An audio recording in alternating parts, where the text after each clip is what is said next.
Good morning, student. So today we will continue the friction chapter, and this is the last topic of the chapter, which is friction due to fluids. Fluids क्या होते हैं? जो flow कर सकते हैं. अब fluids में क्या आएगा? सॉलिड तो फ्लो नहीं कर सकता. So gas and liquid, they both are fluids because they can flow. अगर हम दो सॉलिड सरफेसेस को आपस में, दो सॉलिड सरफेसेस के बीच में, जैसे ये दो सॉलिड सरफेस है तो इनके बीच में फ्रिक्शन जो होता है वो बहुत ज्यादा हाई होता है. लेकिन अगर एक सॉलिड हो और एक लिक्विड हो तो सॉलिड सॉलिड के कंपैरिजन में सॉलिड और लिक्विड ऑब्जेक्ट्स के बीच में जो फ्रिक्शन होता है वो कम होता है. एंड इवन सॉलिड का गैस के साथ और भी कम फ्रिक्शन होता है. ठीक है. So specifically जो force of friction, the force of friction exerted by fluids, जो force of friction fluids exert करते हैं means जो force of friction liquids and gases exert करते हैं, that is also called drag. इसको ड्रैग भी कहा जाता है.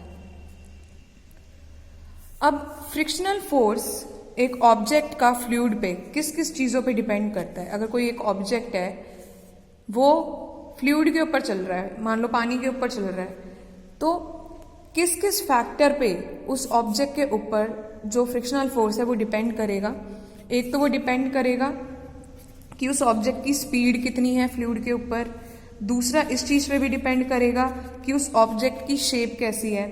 तीसरा इस चीज पे भी डिपेंड करेगा कि जो फ्लूइड है उसका नेचर कैसा है, क्योंकि कुछ फ्लूइड है उसके ऊपर ज्यादा फ्रिक्शनल फोर्स लगेगा, कुछ फ्लूइड्स ऐसे होंगे जिनके ऊपर फ्रिक्शनल फोर्स जो है वो कम लगेगा.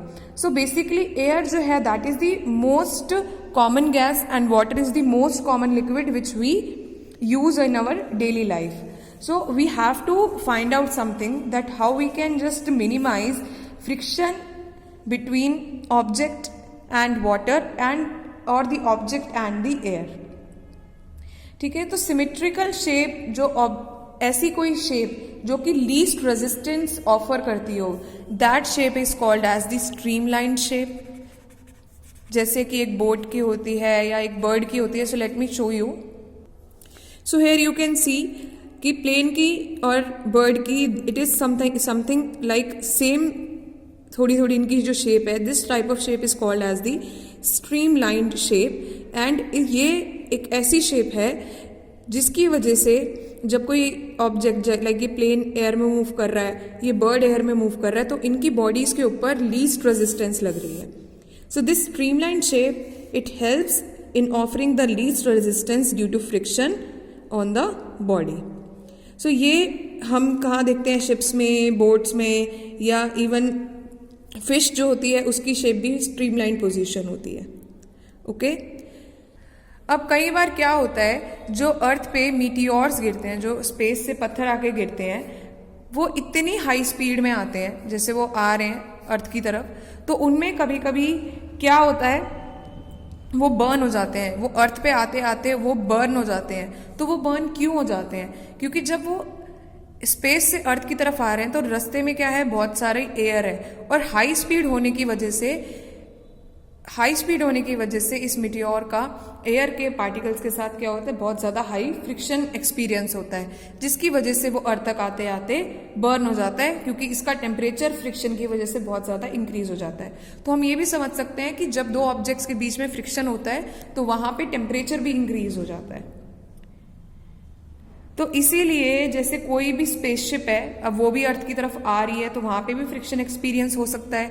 तो इसीलिए उनके ऊपर क्या लगाई जाती है, हीट शील्ड लगाई जाती है, ताकि उनके अंदर जो टेम्परेचर है उसको मेंटेन किया जा सके.